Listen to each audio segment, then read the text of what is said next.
Terminamos con esta primera parte, la primera parte del foro, que ya saben que está dividido en tres partes. Dejamos la experimentación de cultivos. Vamos a comenzar con la sanidad vegetal.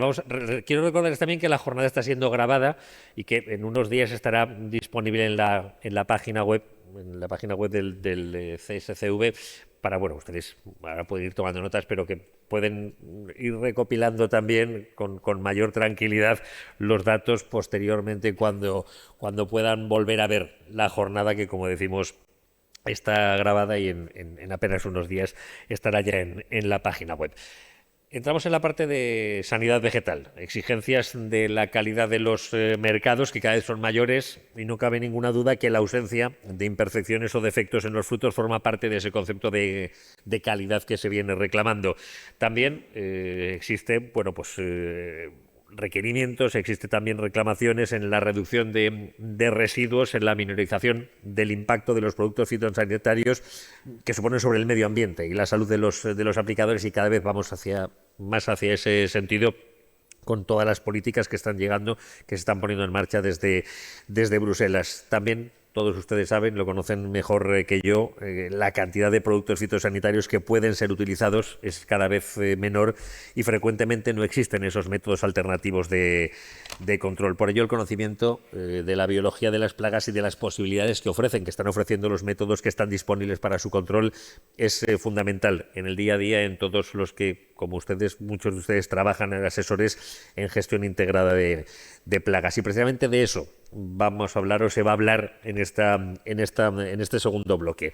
El siguiente ponente, el próximo ponente, es Albert Gallardo. Él es graduado en Biología por la Universidad Autónoma de Barcelona y especializado a nivel de máster en gestión de biodiversidad. Un máster en Ecología Terrestre y Gestión de la Biodiversidad en la misma universidad, en la Autónoma de Barcelona. Él trabaja en el IRTA, llegó al IRTA para elaborar su trabajo final de máster y trabajó como personal de soporte a la investigación, principalmente con plagas de frutales. Desde el año 2022, él empezó a realizar allí su tesis doctoral y tuvo que trabajar y tuvo que convivir con esas plagas de trips en nectarina en la zona de producción intensiva de frutales de hueso de la provincia de Lérida, de Lleida. Es una persona que conoce muy bien el tema en el que precisamente va a hablar en los próximos minutos. El título de su ponencia es precisamente la problemática de los trips en la zona productiva del Valle del Ebro. Así que, Albert, cuando quieras.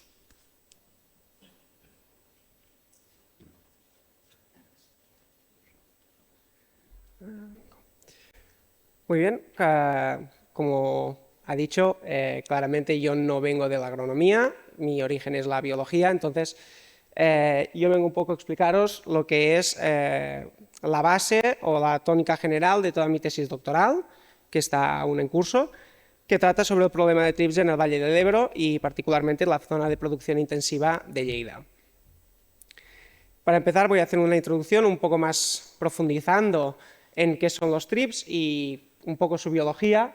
Es un orden con relativamente pocas especies, unas 6.300, de las cuales tenemos algo más de 300 mencionadas en la península ibérica, con una diversidad de hábitos muy grande, prácticamente todo tipo de hábitos y de comportamientos. Tenemos especies depredadoras, especies que se alimentan de hongos, especies fitófagas y alguna parásita también hay.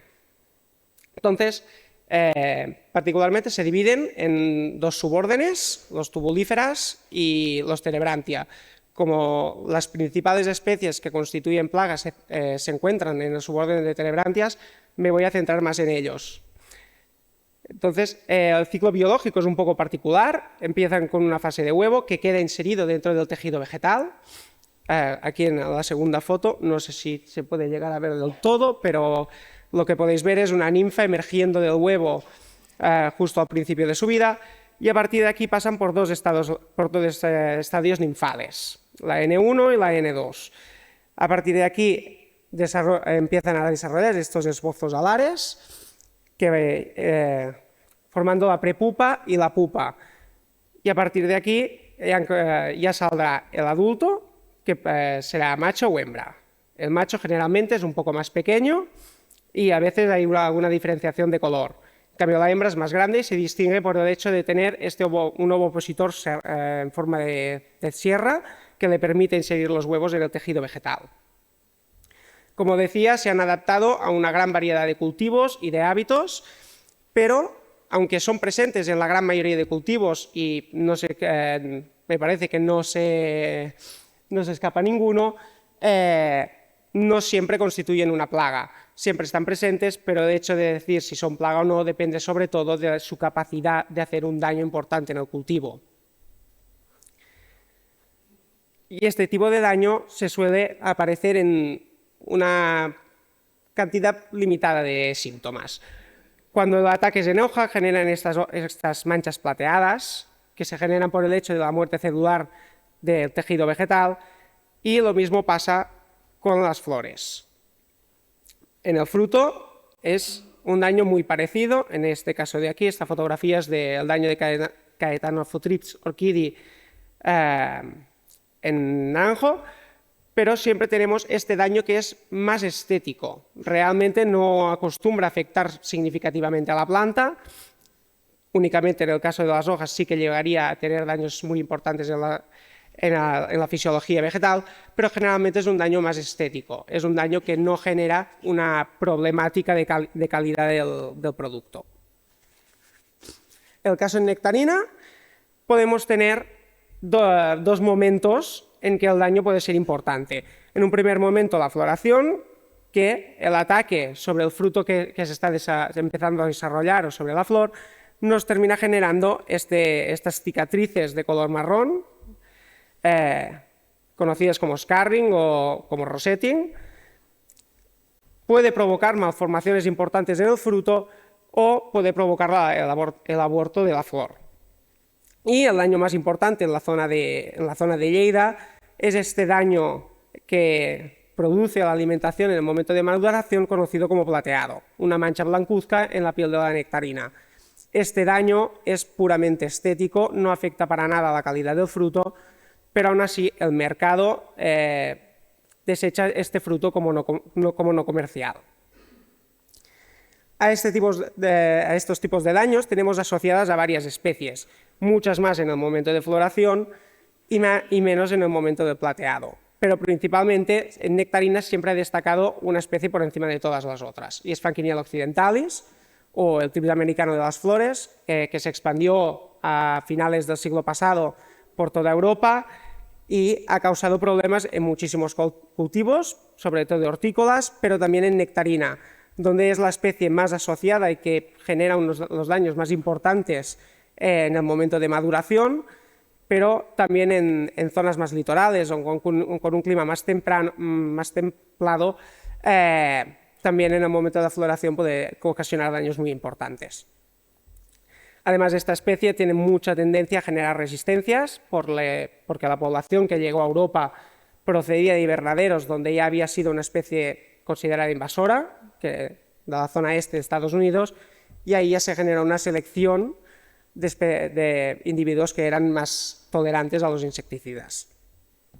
Como métodos de control, debido a que hablamos de unas especies con un rápido crecimiento poblacional, Frankiniella occidentalis, por poner un ejemplo muy conocido, su ciclo de vida suele durar menos de 2 semanas, y además tenemos una tolerancia muy baja al daño que nos generan en la nectarina, con lo cual esto ha llevado siempre al uso del control químico como método de control de las poblaciones.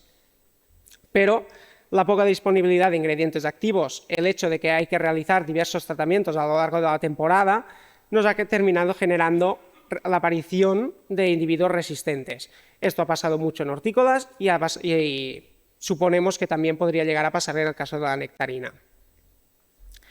Como opciones de control biológico, hay enemigos naturales que aparecen de manera natural en el campo, como podrían ser los thrips del género Aelothrips y el género Frankinothrips, que son habituales encontrarlos en campos, son thrips depredadores.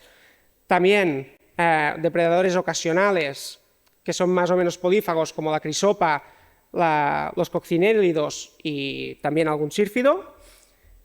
Aparecen de manera natural también parasitoides, sobre todo el género Ceramysus, que en España están citados, aparecen en condiciones de campo, aunque su papel nunca ha parecido ser provechoso para hacerlo a gran escala. Y los dos grandes enemigos naturales, los antocóridos, hemípteros de la familia de los anticóridos, como podría ser el género Orius, y los fitoséidos, los ácaros depredadores prácticamente por excelencia. Estas dos son las opciones que comercialmente se han usado y son los enemigos naturales que más fácilmente podemos encontrar disponibles para su uso en campo. ¿Cuáles eran los objetivos de nuestro trabajo? Era identificar la composición de especies que están asociadas a la canopia del árbol y las especies que nos podrían estar generando este daño en el momento de maduración, estudiar las poblaciones que podemos tener en la vegetación espontánea que crece al pie del árbol y establecer en condiciones de laboratorio la toxicidad que Frankinella occidentalis, en este caso es Frankinella occidentalis, la toxicidad que tenemos a los principales ingredientes activos que se pueden utilizar en campos de frutales de hueso. Todos nuestros muestreos de campo los realizamos en esta zona de aquí, el término municipal de Soses. Es la zona donde se concentra la mayor extensión de producción de frutales de hueso en la zona de Lleida y una de las principales zonas del Estado español en producción de nectarina. Para conocer la composición de especies en la canopia del árbol, hicimos muestreos en 4 momentos clave, por decirlo de alguna manera, de la temporada de la nectarina. En el momento del botón inflado, en muestreo de salida de invierno, cogimos 80 brotes que fueron procesados a través de un embudo Berlés. En el momento de floración hicimos lo mismo, pero eran brotes con unas 10 hojas cada brote, 80 en cada finca. Todo esto se realizó en 6 fincas, 3 de las cuales estaban en manejo ecológico y 3 de las cuales en manejo integrado. En el momento de la floración también hicimos, porque es muy habitual con este grupo, 40 golpes en 40 árboles distintos a lo largo de la finca y recolectamos y contabilizamos todos los individuos de trips que caían. En caída de collarín, una vez el árbol ya ha sacado las hojas, cogimos una muestra de 200 hojas en cada finca y realizamos otra vez este golpeo, y en el momento de maduración repetimos las hojas, repetimos el golpeo y sumamos además la observación visual de 80 frutos para valorar el daño que cada finca había tenido y las poblaciones que había encima del fruto y qué especies se encontraban directamente encima del fruto y por lo tanto podrían estar ocasionando este daño. Todas las muestras vegetales, tanto brotes como hojas, fueron procesados a través de un embudo Berlés, que no sé si todos sabéis cómo funciona, pero básicamente la muestra se coloca en estos embudos y se pone un foco de calor encima. Este foco de calor y de luz lo que hace es que las especies que tienen tendencia a huir de la luz o que huyen del calor y de la hojarasca seca bajan directamente a este bote que se coloca al final del embudo con una solución conservante. El que tenemos nosotros en el laboratorio sería este de aquí. Entonces tenemos el foco de calor aquí encima, la muestra vegetal va colocada aquí y finalmente los individuos caen por este embudo hasta un bote con solución conservante. Este método es muy ágil y muy fácil para tratar de procesar las muestras y sacar los artrópodos que se encuentren encima. El golpeo, supongo que esto es mucho más conocido, es variar una rama encima de una cubierta de una tapa blanca o de un papel blanco y de esta manera podemos contabilizar todo lo que cae que se está moviendo por encima de esta rama. Los trips son un grupo bastante peculiar, los caracteres que los caracterizan como especie son microscópicos, entonces los individuos tienen que pasar por todo un proceso dentro del laboratorio, ser preparados al microscopio para finalmente obtener esta imagen que tenéis aquí, en este caso es una Frankinella occidentalis, que podemos observar al microscopio e identificar con certeza la especie. En condiciones de campo no es posible identificar a nivel de especie los trips, solo podemos hacer, como decía Carol anteriormente, dividirlos en amarillos y negros, que es lo que hacíamos nosotros, pero en algunas especies la hembra puede ser negra, pero el macho es amarillo. Entonces, esto nos genera un problema. La observación de frutos, lo que nosotros hacíamos es, según la superficie que estaba afectada por el plateado, le asignábamos una categoría. Cuando el daño era inferior a un 1% del fruto, le asignábamos un 0, no había daño. Cuando no había daño era un 0. Entre el 1% y el 5% le asignábamos un 1. Estas dos categorías las consideramos como fruto comercial y a partir de ahí, con cada 5%, le asignábamos la categoría de 2, 3, 4 y todas estas categorías ya se consideraban fruto no comercial. Según la temporada y según el tipo de manejo de la finca, la categoría 2 podría llegar a entrar como comercial, pero es un tema de cómo va el mercado ese año, que no de realmente cómo consideran el fruto. Como resultados, en la composición de especies en la copa encontramos un largo listado de especies, pero de importancia, de relevancia para el cultivo de la nectarina, encontramos principalmente dos. La más abundante y con diferencia superando el 90% de los individuos en el momento de maduración del fruto fue Thrips fustipenis. Esto fue una sorpresa, ya veníamos con los comentarios de los técnicos que nos comentaban preocupación por el hecho de que tenían un Thrips negro, un Thrips más negruzco, más parduzco que Franquinella occidentalis por las fincas y que generalmente era esta la especie que les estaba causando problemas. En este caso nosotros lo confirmamos, en la zona de producción intensiva de Lleida la especie dominante era Thrips fustipenis, un Thrips que es asociado a rosáceas, polífago, de distribución que está en todos los países europeos y la verdad es que es una especie que es abundante en muchos cultivos, pero generalmente no se ha asociado a plagas importantes. Franquinella occidentalis también apareció, lo único que lo hizo en mucha menor medida de lo que nosotros esperábamos. Entonces, esto nos sorprendió mucho, porque realmente Franquinella occidentalis es la especie que, por excelencia, causante de los problemas de maduración de nectarina. Entonces, nos sorprendió que no llegara, en el momento de maduración, no llegara al 5%. Sí que en el momento de caída y de collarín, llegaba al 15% de las especies de los individuos identificados, pero la abundancia relativa era tirando a baja. Como podéis ver, las poblaciones tenían dos picos, por decirlo de algún modo, que era sobre todo el momento de floración y el momento de maduración del fruto. Estos son los momentos en que el árbol proporciona más alimento para este tipo de insectos. El año 2021 cabe decir que fue particularmente frío y esto retrasó la aparición de las poblaciones de Tichanópteros en los cultivos. En cuanto al manejo y a la población sobre el fruto, las fincas ecológicas tuvieron significativamente menos individuos encima del fruto que las fincas de manejo integrado. Esto se refleja también en el daño, donde las fincas de manejo ecológico tuvieron la mayoría de su fruto concentrado en las dos categorías más bajas de daño, mientras que las fincas de manejo integrado tuvieron prácticamente el 50% del fruto en categorías no comerciales. Esto se cumplió prácticamente al dedillo los 2 años de muestreos y estamos tratando de ahondar en qué provoca estas diferencias.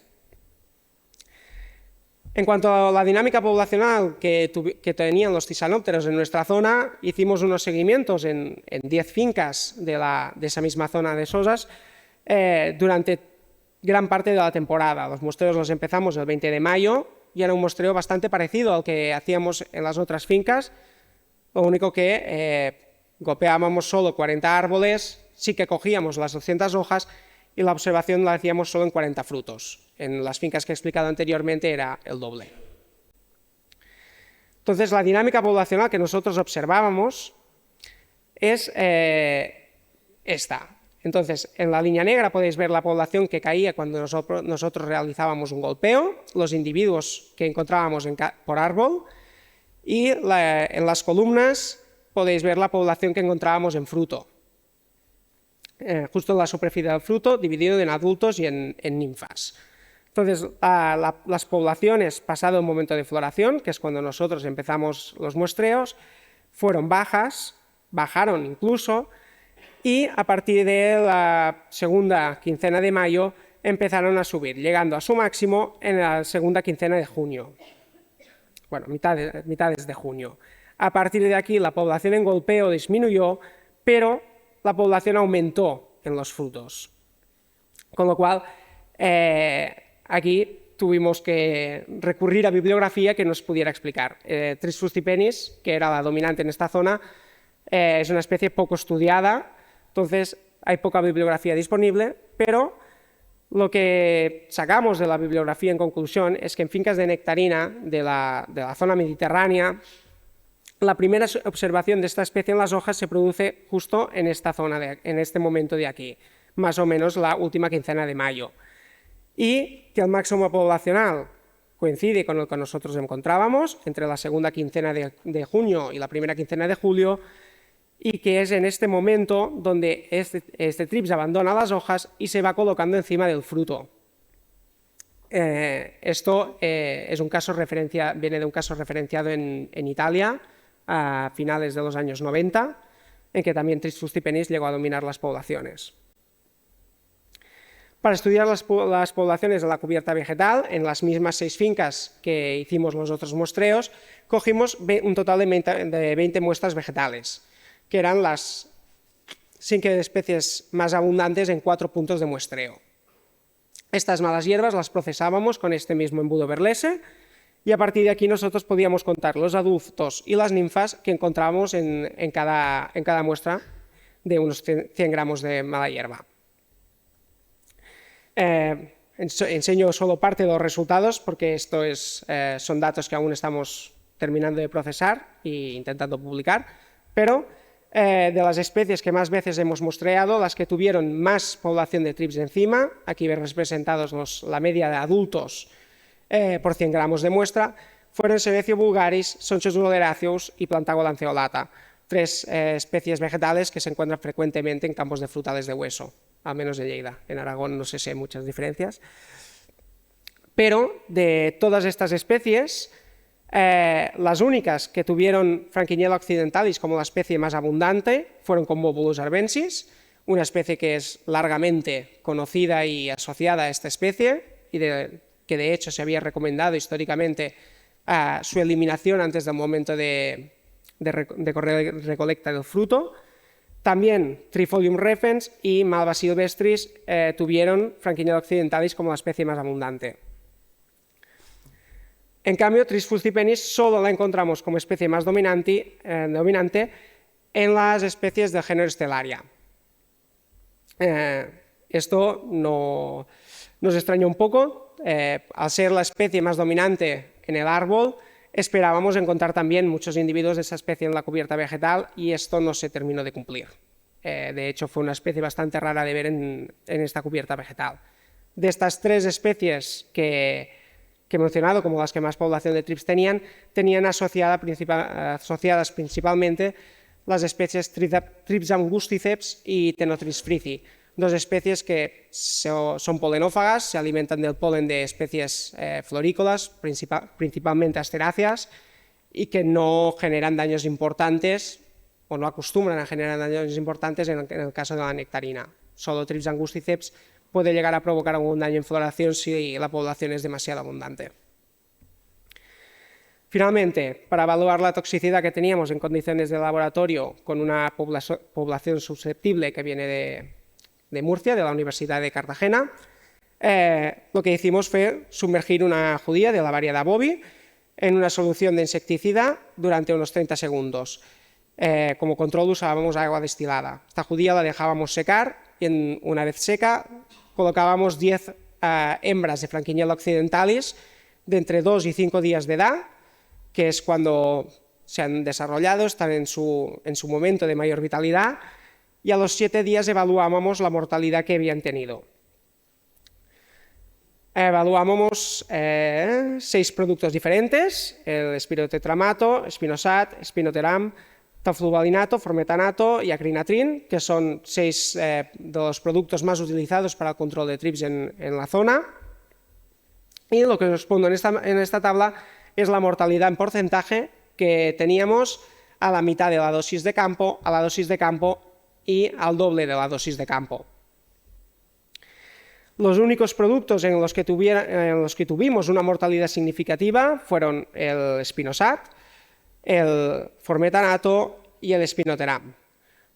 Tanto el espirotetramato como el tafluvalinato y el acrinatrin no encontramos una actividad insecticida significativa en el caso de los adultos, pero no podemos descartar que estos productos tengan como diana a los estadios inmaduros de los trips o que tengan un efecto sobre el huevo.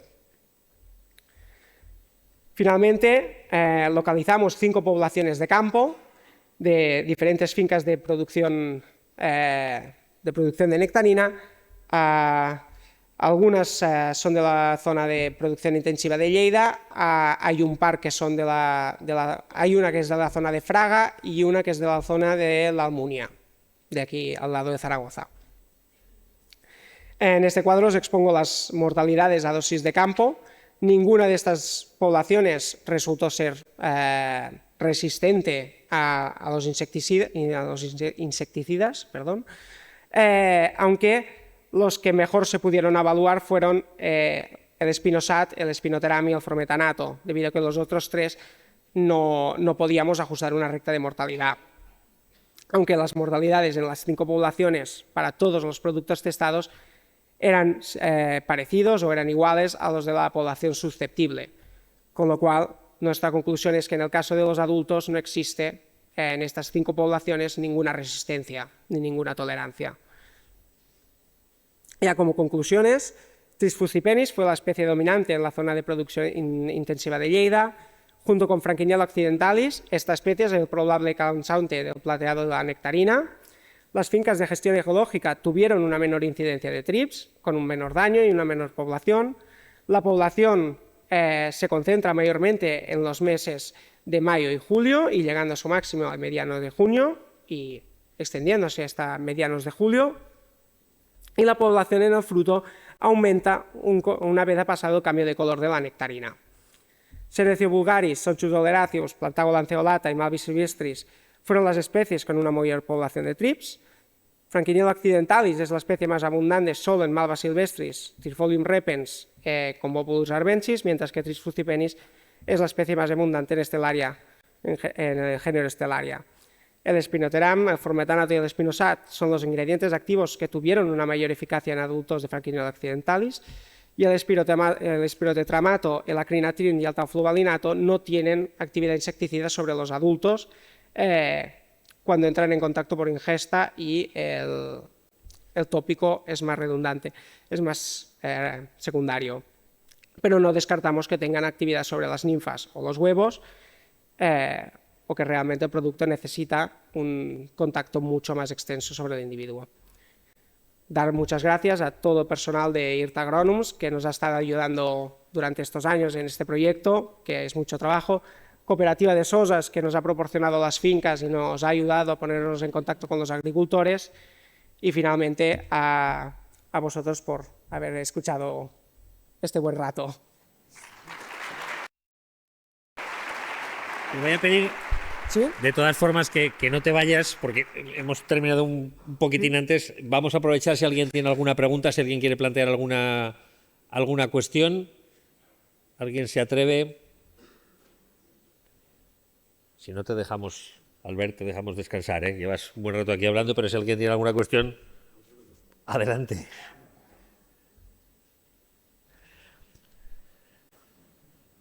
Albert, ¿se me oye? Sí. Has hablado de que en las parcelas que había manejo ecológico había menos trips en el árbol, entiendo.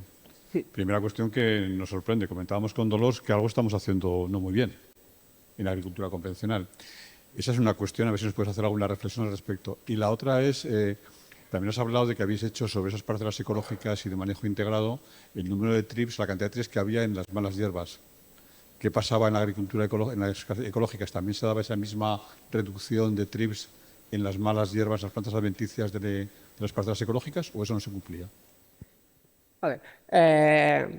Voy por partes. En el caso de por qué hay esta diferencia, la verdad es que hemos hecho muchas hipótesis y realmente no necesitaríamos más estudios para saber por qué de esta diferencia. Realmente las fincas de manejo ecológico tuvieron una cubierta mucho más abundante, una cubierta que estaba presente durante toda la temporada, mientras que en el caso de las fincas de manejo integrado la cubierta era mucho más escasa, le costaba mucho más desarrollarse y realmente era ya en el momento de caída de collarín, momento de maduración, el momento en que realmente veías verde en el suelo. Respecto a si las poblaciones sobre la cubierta eran diferentes, como he dicho, estos datos los estamos acabando de trabajar ahora, entonces no te puedo dar una respuesta, pero así de memoria, yo diría que realmente la cubierta, la población de trips era más abundante en las fincas de manejo ecológico que no en las fincas de manejo integrado. Esto podría deberse al hecho de que realmente las fincas de manejo integrado están en una zona que es más seca, que tiene más problemas de humedad en el suelo y realmente el hecho de que haya la cubierta durante más tiempo permite desarrollar mejor poblaciones.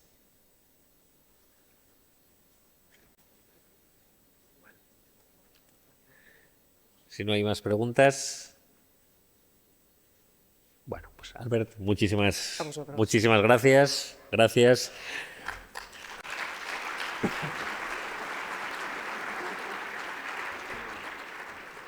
A continuación, la siguiente ponencia lleva por título, lleva por nombre, se van a hablar acerca de las estrategias de control de la mosca del olivo. La va a impartir Manuel Ruiz, él es doctor en biología por la Universidad de Jaén y responsable de la unidad de entomología del Laboratorio de Producción y Sanidad Vegetal de Jaén. Toda su actividad profesional ha transcurrido en el ámbito de la sanidad vegetal. Es autor o coautor de casi un centenar de artículos, libros y capítulos de libros. Ponente también en más de 15 congresos nacionales e internacionales, integrado en el equipo de investigación de entomología agrícola de la Universidad de Córdoba. Profesor invitado del máster Olivar y Aceite de Oliva de la Universidad de Jaén y del máster de Olivicultura y Helayotecnia de la Universidad de Córdoba. Sin duda, un extraordinario conocedor de la problemática fitosanitaria que afecta al olivar y en particular de la Bactropocera oleae, la plaga que más problemas está planteando en ese cultivo. Señor Ruiz, cuando quiera. Muchas gracias y sobre todo muchas gracias a la organización por haber solicitado y haber contado conmigo, que siempre es un honor. Bueno, como decía, muy buenos días. Tenemos un problema con la mosca del olivo, que como saben es la principal plaga del olivar. En Andalucía, por lo menos, es la principal plaga del olivar. En Andalucía saben que el olivar ocupa más de 1,5 millones de hectáreas y entonces pues tenemos un problema, evidentemente. En Aragón, en el olivar, me imagino que también sigue siendo, creo que en toda la cuenca mediterránea, la principal plaga por los daños que produce, tanto en la pérdida de fruto, la pérdida de cosecha y la pérdida de la calidad de cosecha. ¿Qué es lo que ha pasado en general? ¿Cuál es la situación? Pues que hemos ido viendo que en los últimos años ha habido un incremento notorio de las poblaciones. Hablo siempre de Andalucía, que es lo que conozco evidentemente más. Nos hemos encontrado con que hay una mayor cantidad de poblaciones. O sea, los ataques empiezan pronto y muy fuertes. Antecedentes de esta situación, pues ya el IRAG dio una alerta en el año 2019 de cómo se habían encontrado algunas poblaciones en la cuenca mediterránea que tenían resistencia al dimetoato, ya desaparecido para el cultivo, al fosmé, igualmente desaparecido para el cultivo, y a la deltametrina, que sigue muy presente y que es quizás de las materias activas que mayor número de formulados ahora mismo tienen contra esta plaga en el registro. Esta fue una situación, o sea, estaba empezando a aparecer resistencia, por lo menos en la cuenca del Mediterráneo, a insecticidas que en ese momento eran muy utilizados contra la mosca. Y luego también se fueron dando una serie de descubrimientos que no han trascendido al sector. Por desgracia, muchas veces la investigación que se hace tarda en trascender al sector. Y los descubrimientos que se fueron haciendo por parte de diferentes investigadores en diferentes años y en diferentes momentos afirmaban que la mosca del olivo es la mosca del género Bactropocera que menos se mueve. Hasta ahora se pensaba, Era como una especie de hábito que teníamos desde los técnicos hasta los agricultores, que la mosca iba al lugar del cultivo y producía un ataque, pero que no estaba en el cultivo. Lo que se ha ido viendo es que la mosca no se mueve muy poco. Hay muchos datos, mucha experiencia de movilidad, pero he puesto ahí un dato que aparece en uno de los estudios de que ellos se encuentran que la movilidad media, fijaros que estamos hablando de que no llega a los 100 metros. La mosca vive, nace y muere en la finca, con lo cual el incremento de poblaciones se va dando paulatinamente en una finca de un año a otro. Hay muchos trabajos al respecto y la evidencia que se tiene a nivel de manejo de la plaga por parte de técnicos y agricultores, pues confirman que efectivamente la mosca no viene de otro sitio. Siempre en todas las comarcas había un lugar de donde venía la mosca. Viene de la montaña, viene de la sierra, y aparece y produce el ataque. ¿Por qué se llegaba a esa idea? Porque no aparecían los métodos de monitoreo. Uno ponía los mosqueros, ponía las trampas cromatrópicas y no había medida de población. Y llevaba al pensamiento erróneo de que si no hay medida de población, no hay población. Y no necesariamente se puede llegar a esa conclusión, como efectivamente los estudios van confirmando. Como decía antes, la mosca nace, vive y muere en las fincas y entonces eso obliga a ir cambiando la estrategia. Entonces mi intención en esta ponencia, que espero que no sea demasiado larga, es mostrarles cuál es la estrategia que desde la Junta de Andalucía hemos ido proponiendo a los agricultores. Tiene ciertas adaptaciones a lo que se sabe de la mosca y a la realidad de la mosca en nuestra comunidad autónoma. Ahí he puesto un ejemplo muy básico, muy tonto, de cómo podemos ver que efectivamente estamos criando moscas en las fincas. Generalmente,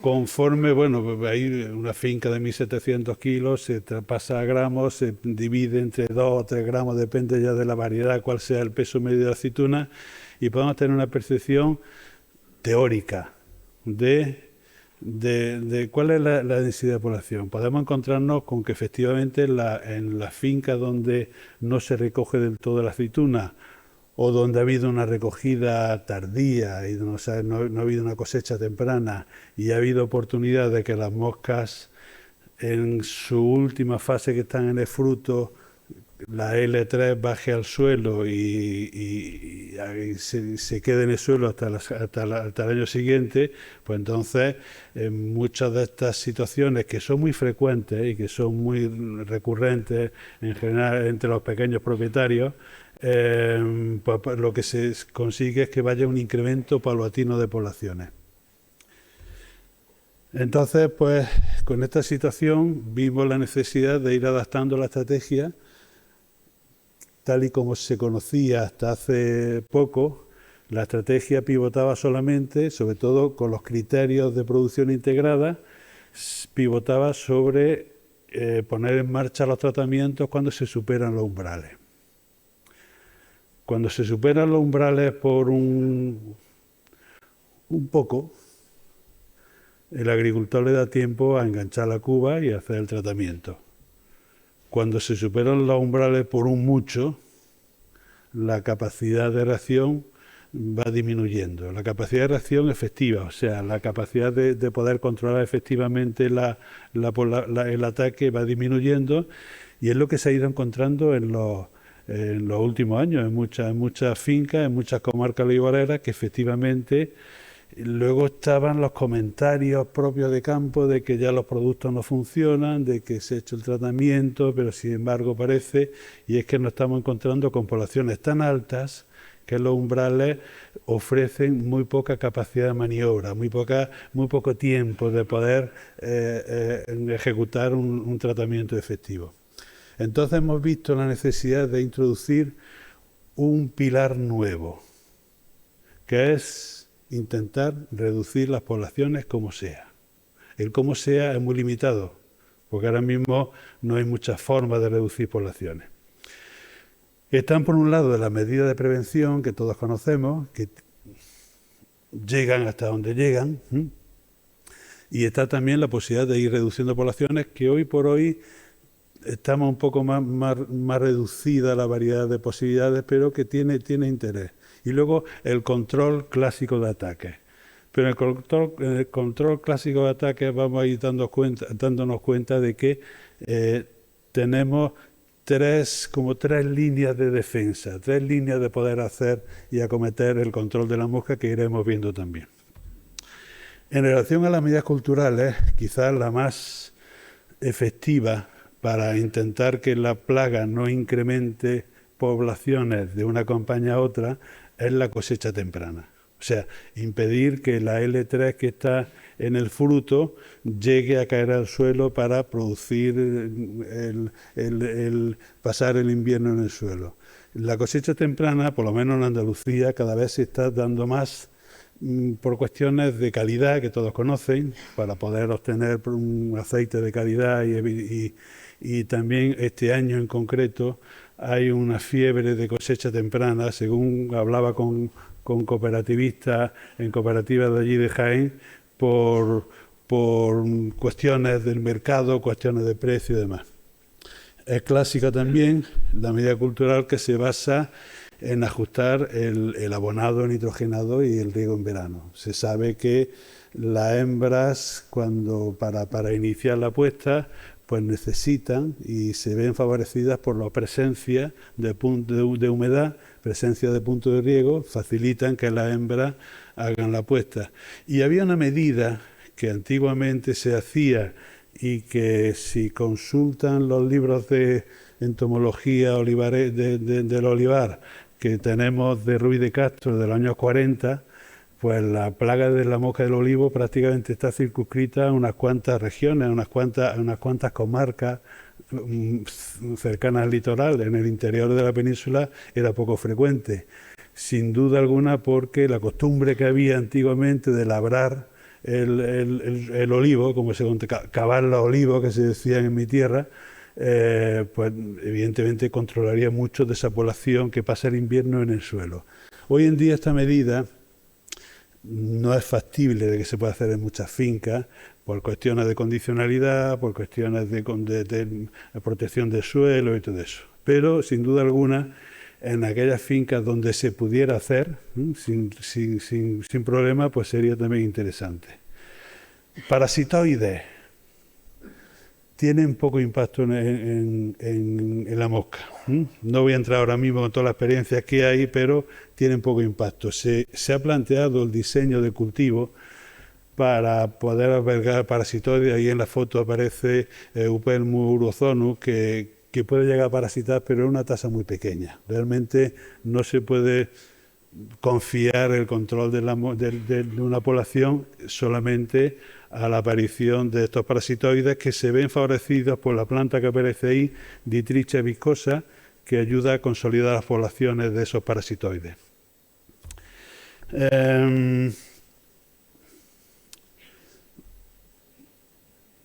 Voy a echar un poco.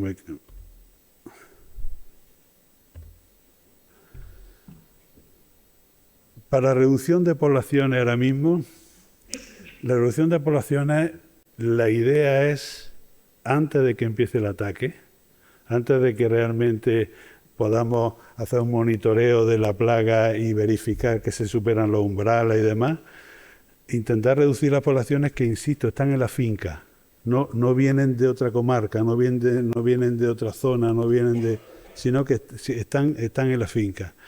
En muchos sitios las poblaciones altas, sobre todo beneficiadas por inviernos suaves, van a hacer que el ataque cuando empiece muy fuerte. Recuerdo el año pasado, 2023, empezó un ataque muy fuerte en toda la zona de Andalucía Occidental en junio. En junio empezó, prácticamente pilló desprevenido a muchos técnicos de campo y a muchos agricultores.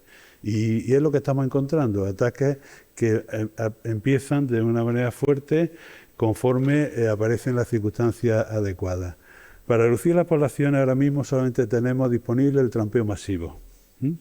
Hay, no recuerdo exactamente, pero creo que hay media docena, hay unas 4, 5 o 6 modelos de trampas que están registradas. Son trampas que tienen atrayentes secos, que son muy fáciles de colocar, que ya no tienen nada que ver con las antiguas trampas Olipe, que no sé si recordarán, no sé si aquí llegaron las trampas Olipe. En su momento sí se popularizaron mucho. Las trampas Olipe eran botellas de refresco, recuerdan ustedes que se hacían orificios de 8 milímetros y se rellenaban con fosfato biamónico al 4,5%. Y eso era inmanejable. Eso no había forma de, aparte de que tenía una efectividad reducida. Hoy en día tenemos varios, como he dicho antes, varios tipos de trampas que están registradas con atrayentes secos de alta duración. Algunos tienen atrayentes secos alimenticios y otros a ese atrayente seco le agregan también pastillas o ingredientes secos con espiroquetal, la feromona de la mosca. Y la verdad es que funciona muy bien. Lo que yo he ido probando y lo que yo he ido viendo de ensayo y demás, el control puede hacerse casi, no digo siempre, pero casi completo. Requiere vigilancia y requiere poder tratamiento. El secreto de colocar las trampas, por lo que hemos ido viendo, es colocarlas mucho antes del verano, para que empiecen a reducir poblaciones. Cuando la mosca sale de la pupa, como saben, el invierno se pasa en forma de larva, en forma de pupa en el suelo, mejor dicho, y al final del invierno, depende ya de la zona, depende del clima de cada zona, emerge el adulto del suelo y al principio tiene un vuelo muy intenso, una actividad muy intensa, es muy fácil capturar en placas cromotrópicas sin feromonas. Después, conforme avanza la primavera, el adulto baja mucho su actividad hasta que empiezan los frutos receptivos a incitar la maduración sexual y a que se empiecen los ataques. El trampeo masivo va a funcionar para reducir las poblaciones cuando se coloca como muy tarde en el momento de floración. Depende ya de la duración, de la viabilidad de las trampas que haya dicho el fabricante o que el fabricante consigne en su información técnica. La experiencia que tenemos es que es bastante efectivo. Hay trampas que tienen deltametrina en el interior para producir la muerte de la mosca y otras tienen el andacilotrin. Básicamente funcionan bien todas, no hemos encontrado una diferencia amplia. En un futuro se espera que esté registrado un hongo entomopatógeno que se aplicaría al suelo y que funcionaría también. Los datos que yo he podido ver en experiencias de gran superficie son muy buenos para reducción de poblaciones, insisto. Cuando se reduce la población puede ocurrir dos cosas. O que haya reducido la población a tal punto que los umbrales de decisión no lleguen a superarse, o que haya reducido la población, pero no lo suficiente como para que los umbrales de decisión no se superen. En cualquier caso, como decía al principio de la intervención, no es lo mismo superar un umbral de decisión por una unidad que superar un umbral de decisión por 15, 20 o 100 unidades. El margen de maniobra que tiene el agricultor para poder realizar un tratamiento antes de que empiecen a producirse daños es mucho menor cuando la población es elevada. Entonces nos vamos al control del ataque.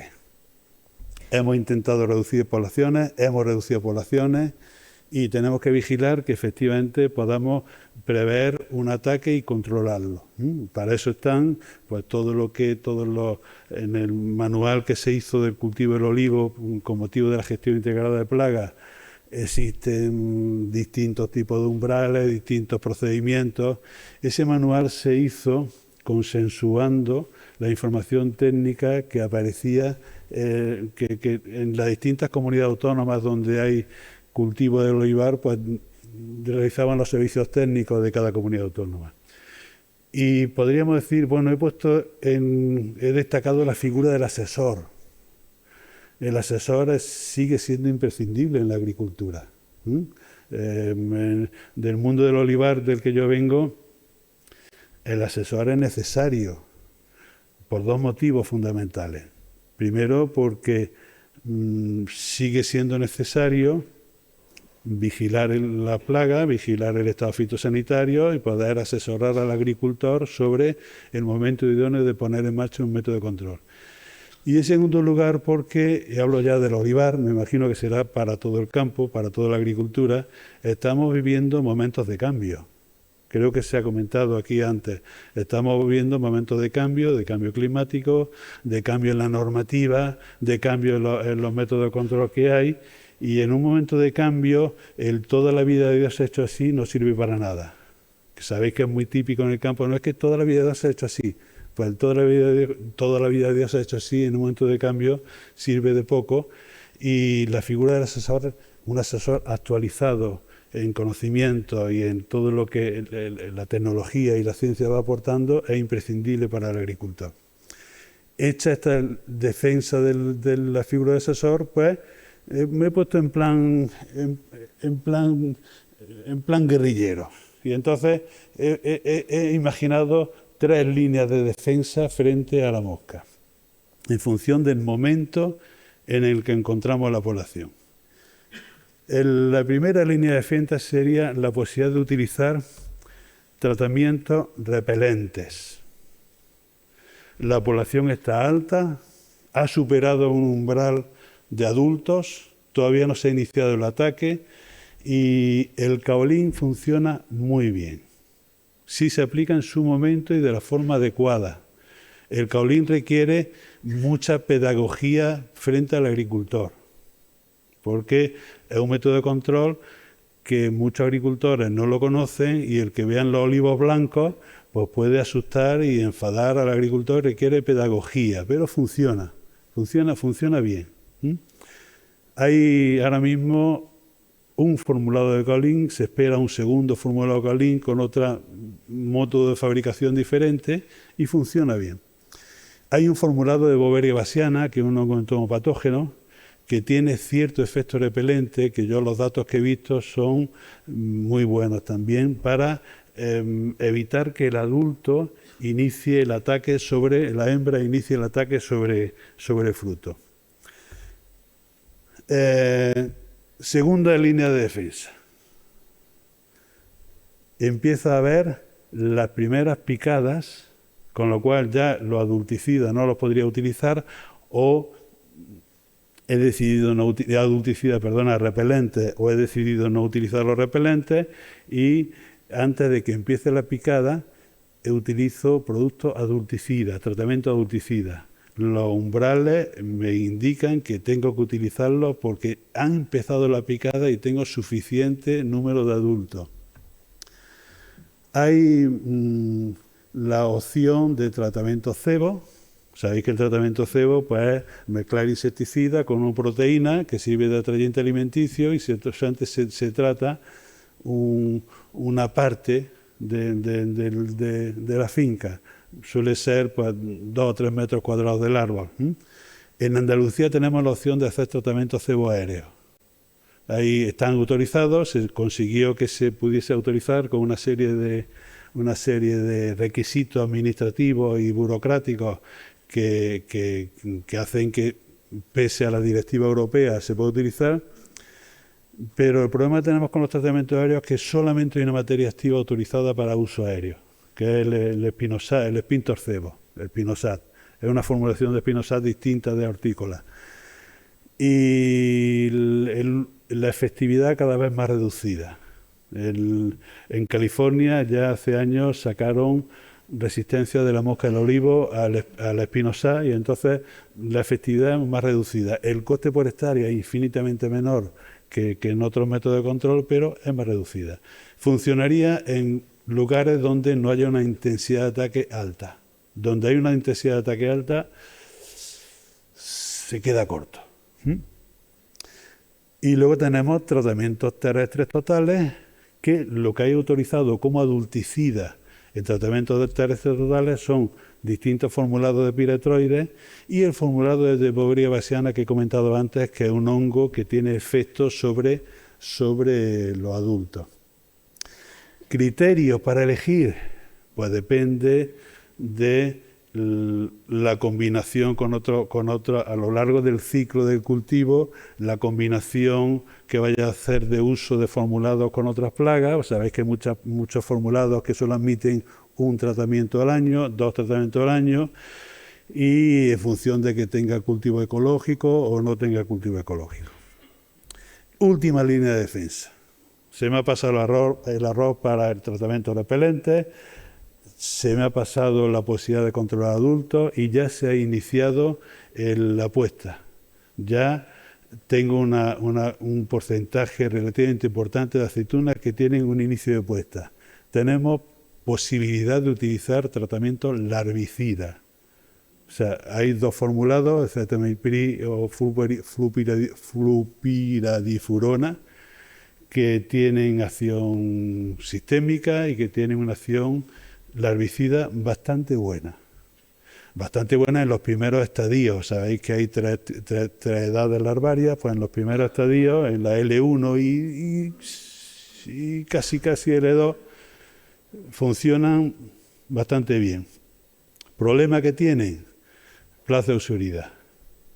Hay un plazo de seguridad del acetamiprid de 28 días y un plazo de seguridad de la flupiradifurona de 14 días. Con lo cual, si los ataques de mosca se están concentrando en otoño, porque las temperaturas altas del verano hacen que los adultos o mueren o se quedan quietecitos, resguardados en cualquier resquicio del árbol, por eso no se consiguen ver con los monitoreos, pero la mosca está. Si los ataques se concentran en otoño y yo tengo intención de hacer una cosecha temprana, voy a tener que tener muy en cuenta los plazos de seguridad. Pero voy más. Si tengo una estrategia de venta de residuo cero, quiero posicionar la cooperativa en la que entrego la aceituna, quiere posicionar su vígena extra con residuo cero, sin residuo de plaguicida, estas 2 materias activas dejan residuos. Por debajo del LMR, por supuesto, pero dejan residuos, reconocidos por los propios fabricantes. Esto es lo que tenemos registrado en el Ministerio. No sé si se ve, pero esto es lo que hay registrado en el Ministerio. No es poco, ¿eh? Habida cuenta de cómo está la situación, no es poco. Ahí están tratamientos totales, tratamientos cebo, trampeo masivo, tratamientos larvicidas. Tenemos un abanico interesante. Y tenemos hasta 5 modos de acción para poder ir alternando, para evitar la aparición de resistencia y demás. O sea que tenemos, a veces había agricultores en Andalucía que hablaban con sanidad vegetal y que decían que no hay herramientas. Sí tenemos herramientas. Por ahora tenemos herramientas, insisto, tal y como está el patio, con la reducción de productos, pues sí tenemos cierta cantidad de herramientas. Hicimos un ensayo en 2023 intentando, y lo hemos repetido en 2024, pero en 2024 no tengo todavía los resultados de todo, lo hicimos en Sevilla y lo hicimos en Jaén. Yo me ocupé del ensayo de Jaén y los compañeros de Sevilla pues en su zona. E intentamos probar cada uno de los sistemas, de los momentos que he ido planteando. El tema de la reducción de poblaciones, el tema de productos que sean repelentes, adulticidas y larvicidas, intentando usar los últimos formulados registrados, o sea, las novedades que teníamos en el registro. Estamos hablando de una zona, un olivar muy bonito que hay en la comarca de la Sierra Sur de Jaén, en el municipio de Alcalá la Real. Muy bonito, ¿qué queréis que os diga? Bueno, yo me lo he pasado pipa yendo al campo y disfrutando de esos paisajes. Con una población altísima. Me llegaba a encontrar hasta 150 moscas por mosquero y día. muy alta la población. Y estuvimos usando trampeo masivo con ese modelo de Conetran. Fijaros que está en floración, o sea, la colocamos justo en floración, a 2 dosis distintas, según nos dijo el fabricante, y utilizamos también Sibanto, ha sido el último insecticida que ha entrado en el registro para moscas, que es flupiradifurona, la herbicida. Exirel, que ha sido también el último que ha entrado para tratamiento cebo, ciantraniliprol, que se aplica y está registrado como tratamiento cebo. Naturalis, como ejemplo de repelente. O sea, aquí están estas 3 líneas de defensa que estaba denominando así de esa forma tan guerrillera. Y Naturalis es el formulado que hay de Boveria bassiana, que tiene cierto efecto repelente, y las 2 dosis de trampeo masivo, a 25 y 50 unidades por hectárea. Esa es la picada total. Fijaros que nos encontramos, al final, como había muchos frutos que tenían varias picadas, había muchos frutos con 2, 3 y 4 picadas, pues entonces, en lugar de hacer el porcentaje de decirte una picada clásico que todos los técnicos de campo hacen, pues lo que hice fue contar el número de picadas, número de individuos por 200 frutos. Fijaros que testigo termina pues, con una cantidad muy alta y prácticamente todas las opciones logran ir conteniendo el número, la picada. El Sibanto no se utilizó correctamente y aún así creo que respondió bastante bien. No se utilizó correctamente porque he dicho antes que es un producto larvicida y cuando se hizo el tratamiento todavía no había un ataque intenso o suficientemente grande de moscas en el fruto, o sea, no había suficiente cantidad de larvas como para que hiciese honor a su denominación de larvicida. Y aún así creo que tuvo un control de adultos razonablemente bueno, mejor, por supuesto, Exirel, que iba directamente dirigido al adulto. Y lo que sí quiero llamar la atención sobre el comportamiento que tuvieron los datos de trampeo masivo, que me sorprendieron. O sea, yo he hablado siempre positivamente del trampeo masivo por lo que yo he ido conociendo del trampeo masivo. Pero me sorprendieron incluso que tuviesen unos datos semejantes a un control químico. Esta es la estrategia. Y yo creo que si en Andalucía estamos intentando, llevamos ya 2 años con este cambio en la propuesta de estrategia, nos está costando trabajo cambiar un hábito, y es el hábito de que la mosca no se mueve. La mosca nace, vive y muere en la finca, y nos está costando trabajo cambiar el hábito de que incluso muchos técnicos piensen todavía que la mosca viene de fuera de la finca, viene de un cerro, de una sierra, viene de cada localidad, como he dicho antes, tiene su punto de origen, ¿no? Y la clave es precisamente asumir de que la mosca está dentro y que hay que intentar reducir poblaciones como sea. Creemos que esta estrategia, por los datos que tenemos de la propia experimentación que hemos estado haciendo en diferentes fincas, creemos que es la mejor opción para la situación que ahora mismo tiene la mosca, habida cuenta que también está cambiando el momento de presencia de los ataques, que como he dicho antes, se están concentrando sobre todo en los otoños. Los otoños ya vienen con 2 generaciones en muchas zonas, porque el frío tarda en llegar. El frío, prácticamente en Andalucía estamos todavía a 20 grados de día. Y entonces eso está teniendo una incidencia en enfermedades, que hay enfermedades que no se conocían bien y que están apareciendo de una manera intensa, y aparece también, en el caso concreto de la mosca, en que se encajen 2 generaciones en otoño.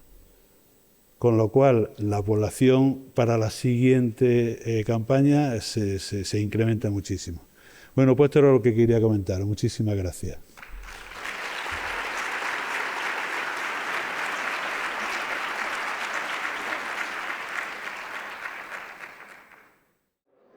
La tercera de las ponencias lleva por título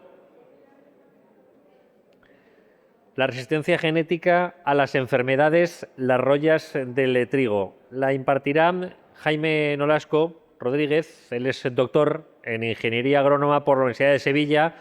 Está especializado en la caracterización de las 3 especies de roya del trigo, la negra, la parda y la amarilla, y también en el uso de cámaras espectrales para su detección temprana. Realizó su estancia postdoctoral en el Centro Internacional de Mejora del Maíz y el Trigo, trabajando en el programa de mejora genética de trigo duro y triticale. Actualmente está trabajando en la empresa Agrovegetal y mantiene además también diferentes colaboraciones con distintas universidades y centros de investigación. Va a hablar acerca de las posibilidades de esa mejora genética que se puede aportar de cara a reducir la incidencia de las enfermedades en los cultivos y en particular en el trigo. Jaime, cuando quiera.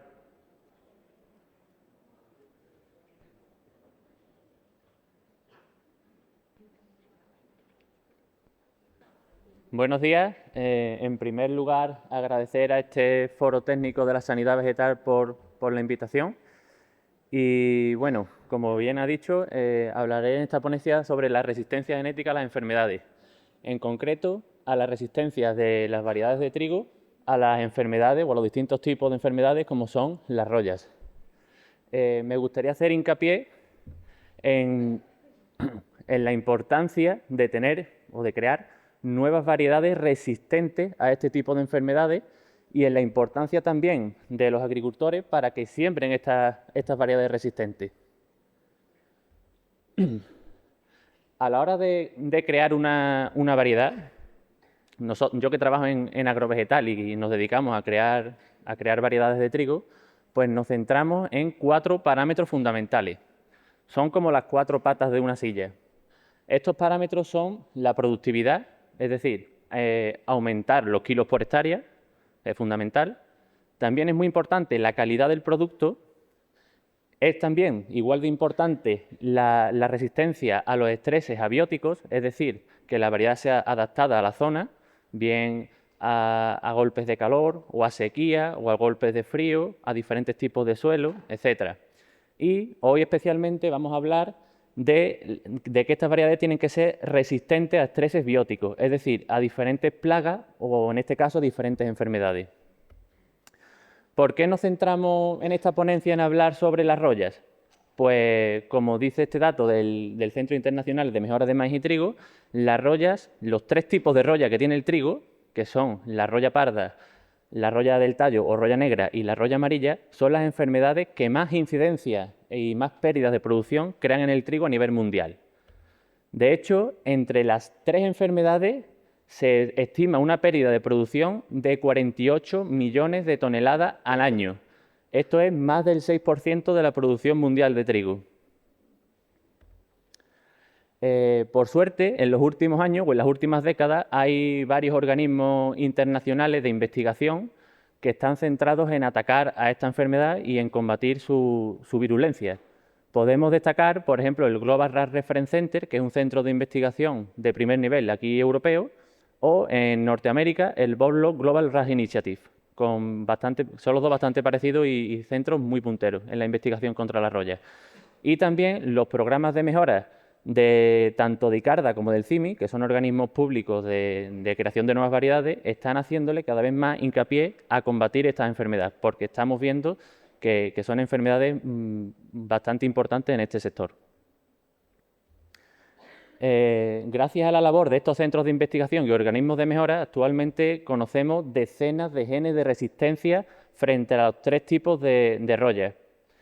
El problema, la ventaja es que conocemos esos genes, pero el problema es que suelen estar pues, en variedades, por así decirlo, de segundo nivel.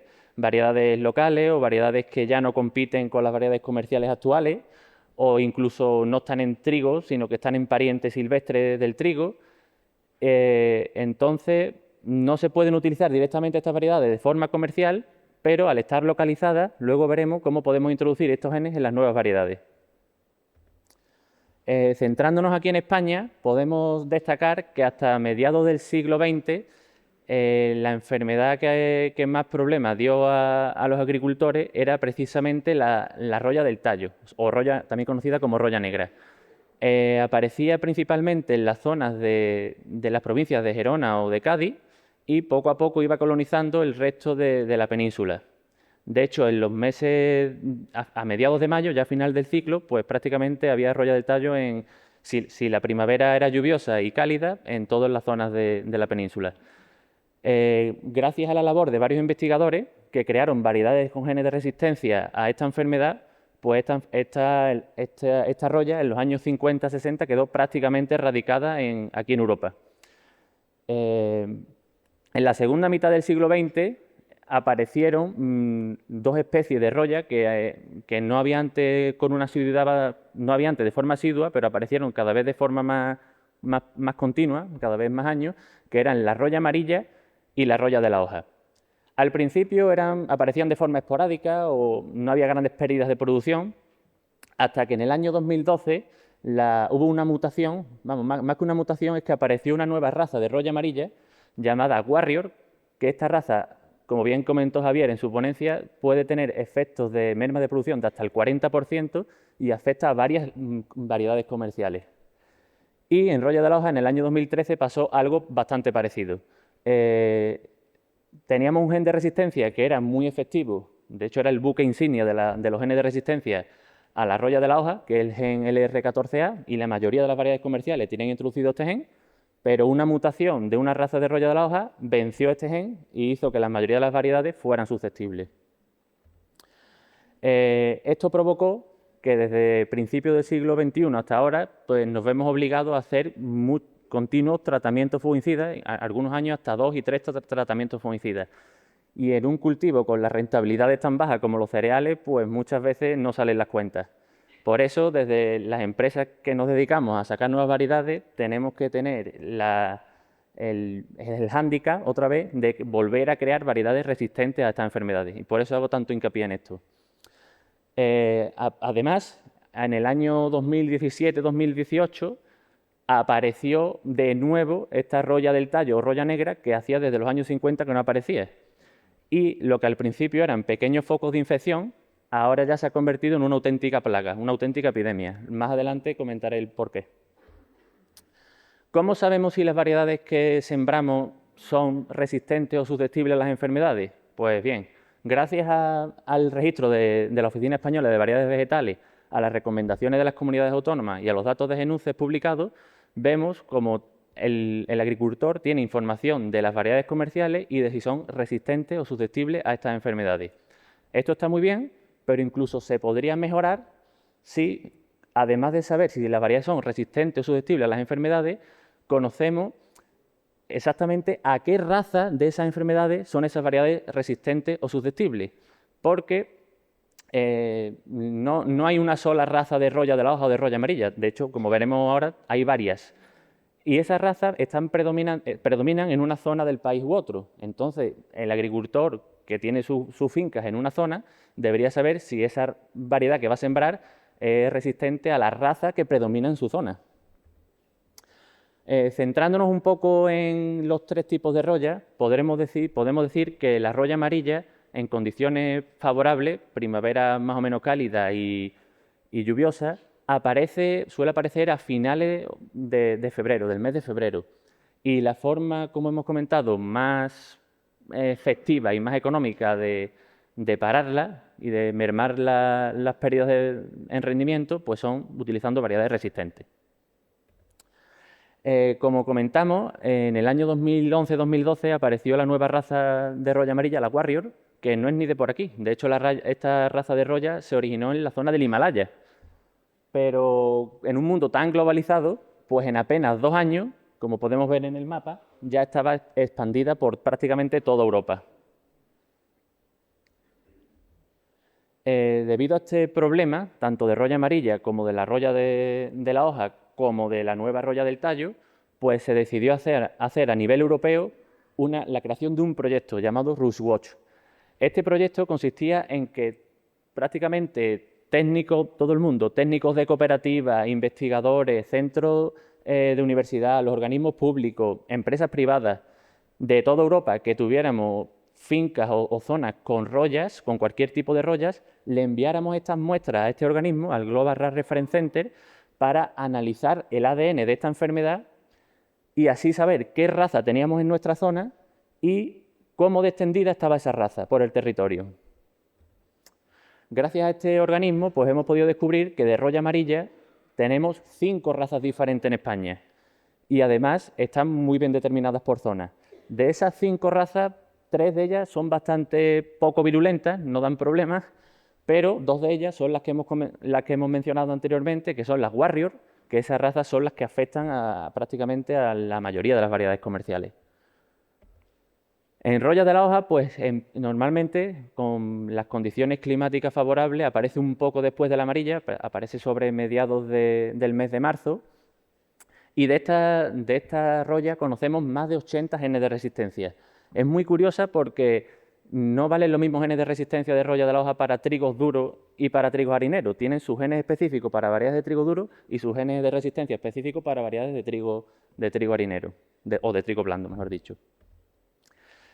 También, gracias al proyecto RusWatch, pues conocemos las razas que tenemos aquí en España principalmente y cómo se distribuyen estas razas por todo el territorio europeo. Desde la empresa Agrovegetal, en colaboración con la Universidad de Sevilla, también queríamos aportar nuestro granito de arena a este proyecto europeo y enviamos muestras de todas las rollas que teníamos en los campos de agricultores comerciales y en los ensayos que tenemos por la zona, sobre todo en la zona de Andalucía.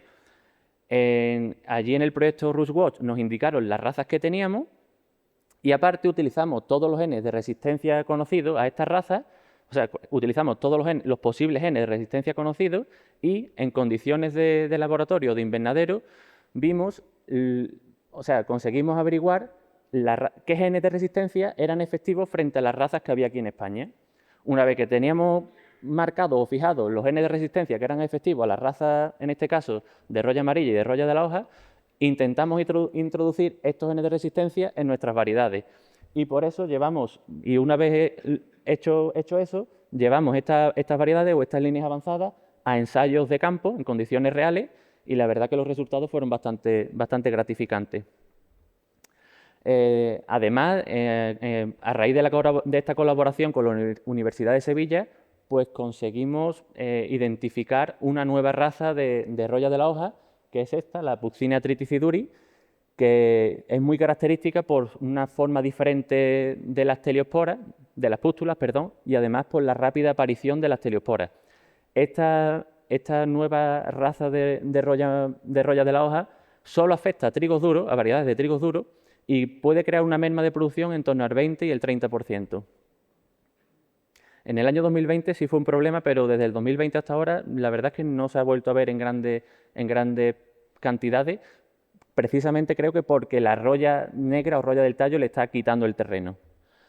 De hecho, he dejado la última, la roya del tallo, porque creo honestamente que en los próximos años en España la enfermedad principal del trigo va a ser esta. He hablado con varios técnicos de cooperativas o con gente de otras empresas privadas y a mí no me cabe duda de que vamos a tener un grandes quebraderos de cabeza, tanto las empresas como los agricultores, con esta enfermedad. ¿Por qué digo esto? Esta enfermedad aparece a finales del ciclo, normalmente en el mes de mayo, y mientras la roya parda y la roya amarilla, como comentó Javier, puede llegar a unas mermas de producción en torno al 30 al 40%, estas rollas afectan, provocan unas pérdidas de producción de en torno al 70 y el 80% de la producción. Y encima, los fungicidas, hemos utilizado varios y por lo menos de momento, no la paran bien. Hemos realizado hasta 3 tratamientos fungicidas en el mes de mayo, que ya para el trigo es muchísimo, y hemos pasado de unas mermas de producción del 80% a unas mermas de producción del 50%, con lo cual no nos ha solucionado el problema.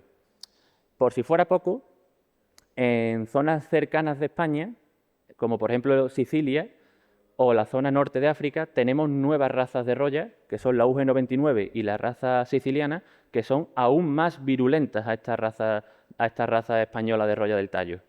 Y si la roya amarilla y la roya de la hoja afectaban a varias variedades comerciales, la roya del tallo afecta a la mayoría.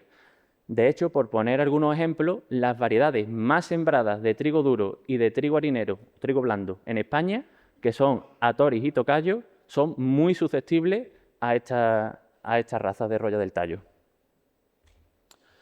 Gracias de nuevo al Global Rat Reference Center, pues hemos podido comprobar las razas que tenemos en España, que son 3, pero la verdad que a nivel práctico es como si fueran una, porque son las 3 muy parecidas entre ellas, y la distribución que tienen estas razas no solo por España, sino por toda Europa. Como podemos ver, la zona de Sicilia es la zona donde está la raza siciliana. Con la globalización que hay, tarde o temprano llegará a España y esta raza puede darnos, si ya las razas que tenemos nos dan quebraderos de cabeza, esta que viene de Sicilia, bastante más. Vamos a tener un problema serio. Al principio, esta raza en el 2017-2018 la encontrábamos en pequeños focos, como comenté antes, en la provincia de Cádiz, en la provincia de Gerona. Poco a poco esta raza se ha ido expandiendo. Ya la tenemos prácticamente en toda Andalucía, en Cataluña también. La hemos visto en Castilla-La Mancha, la hemos visto en Portugal. Y como estamos aquí en Aragón, quería poner esta captura de un artículo de la doctora Dolor Villegas y Marta López, donde encontraron razas de roya del tallo en trigo blando en la provincia de Teruel, con lo cual ya cada vez están más cerca de conquistar toda la península ibérica. Como una imagen vale más que 1000 palabras, pues me gustaría poner la evolución de esta roya del tallo desde el 2021-2022, que la encontramos en la provincia de Cádiz, que al principio, como podemos ver, era pequeños focos, tampoco, la verdad que sin importancia, era algo más anecdótico que preocupante. Ya en el 2020, la campaña 2022-2023, pues como podemos ver, lo que eran pequeños focos ya era un problema a tener en cuenta. Y en el año 2020, o sea, la campaña pasada, año 2023-2024, esto fue una auténtica epidemia. Fincas enteras arrasadas con, ya digo, un 70, un 80% de la producción, trigo harinero, o sea, trigo blando, trigo duro, incluso triticales con este problema. Y vamos, de hecho, en todas las provincias de Andalucía se detectó roya del tallo, en todas las provincias de Cataluña también, y ya es un problema que poco a poco va a afectar a todas las zonas trigueras de España.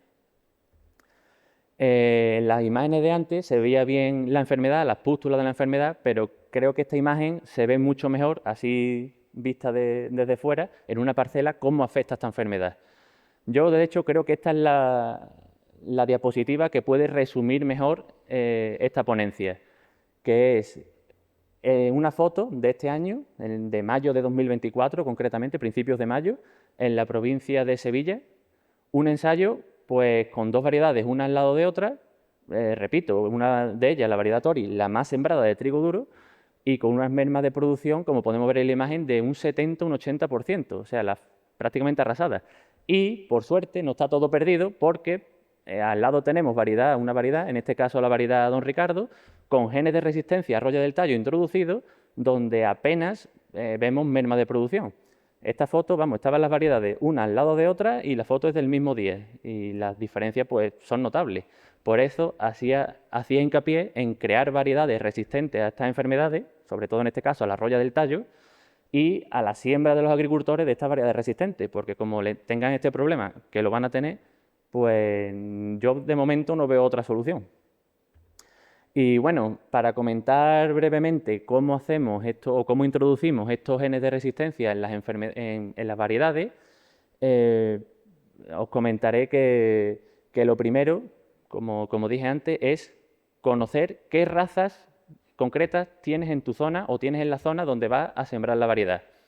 Después tienes que saber muy bien qué genes de resistencia son efectivos a estas razas que tienes en tu zona. Y el tercer paso es encontrar esos genes de resistencia en variedades locales o otras variedades de otra zona, incluso parientes silvestres. Una vez que tengas localizado ese gen de resistencia, lo que tienes que hacer es introducirlo en una variedad, por así decirlo, top, una variedad de primer nivel, con unas características buenas de producción, estabilidad, rendimiento, calidad, etc. Como se hace es simplemente con una cruza cogemos la variedad con el gen de resistencia y la variedad buena, la variedad comercial, y la cruzamos y de ella sacamos cientos, incluso miles de hijos. A estos hijos pues se le pasa a cada uno de ellos un marcador molecular y el marcador molecular nos va a detectar qué hijos han heredado ese gen de resistencia. Nos quedamos, por así decirlo, con esos hijos y el resto se descartan. Y una vez que tenemos seleccionado esos hijos con el gen de resistencia, lo volvemos a retrocruzar de nuevo con la variedad comercial, con la variedad, por así decirlo, buena. Este proceso, y lo volvemos a pasar otra vez por marcadores moleculares, este proceso se puede repetir 3, 4, 5, 6 veces hasta que al final nos quedamos con una variedad muy parecida a la variedad comercial, en muchos casos incluso mejor, con mejores características que la variedad comercial y además con el gen de resistencia introducido.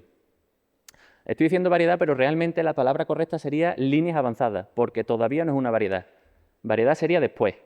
Estas líneas avanzadas ahora tienen que ir a un campo de ensayo en condiciones reales, y no a uno, sino a varios campos de ensayo durante varios años y con varias repeticiones en condiciones reales a competir todas estas líneas avanzadas que hemos sacado y además a competir con las variedades comerciales que hay en el mercado.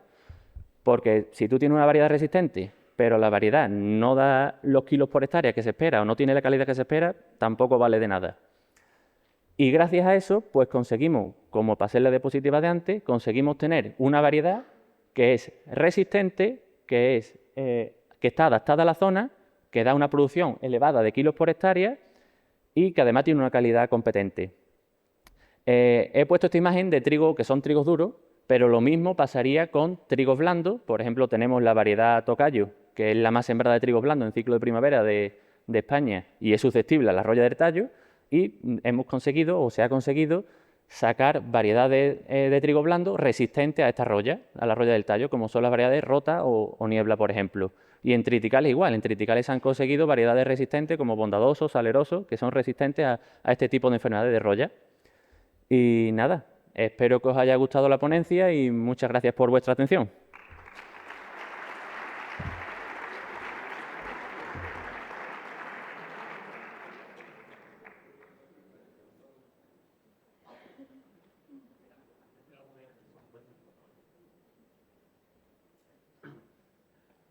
Bueno, pues igual que en la anterior ocasión, tenemos tiempo si alguien quiere plantear alguna pregunta.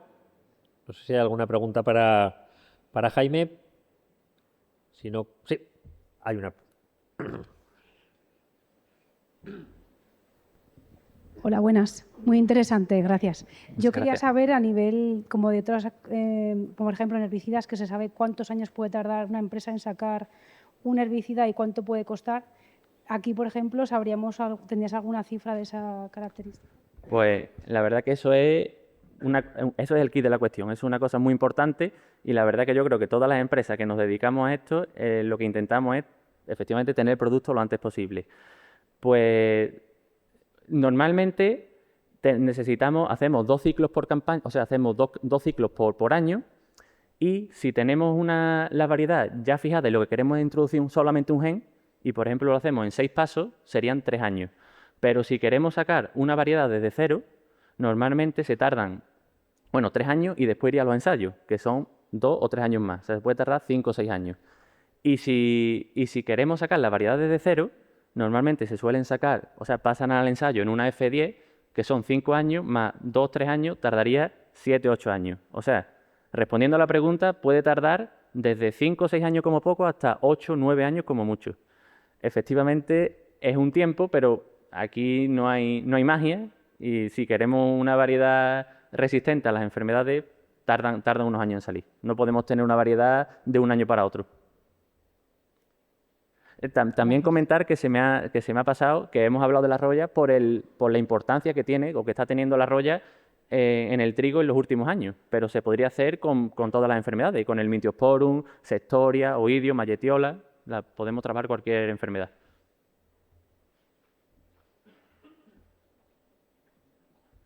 ¿Alguna pregunta más? Bueno, Jaime, muchas gracias. Muchas gracias.